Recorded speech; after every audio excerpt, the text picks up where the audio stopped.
رئیس پشتنه بانک 2 روز پیش از سوی وزارت مالیه در یک مراسم ویژه برکنار شد که با واکنش تند کارمندان این بانک روبرو شد.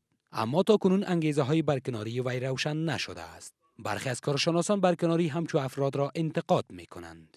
دستهای دخیل باشه در برطرفی آقای دیانی که خدا کنه چنین کار نباشه.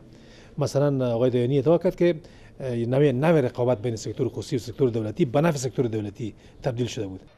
در همین حال شماری از باشندگان پایتخت در این باره دیدگاه‌های گوناگون دارند. این کار که روز به روز از دست میته، تو فکر کنید که دولت مویت خود از دست میته. هنوزم دمی دولت ما و دمی وطن ما قوم پرستی و نجات پرستی جریان داره. کسایی در رأس دولت بیاره که بر مردم خدمت کنه. رئیس پشتنه بانک در یک گفتگوی ویژه با تلویزیون طلو گفت که بانک‌های خصوصی و بانک مرکزی در برکناریش دست داشتند.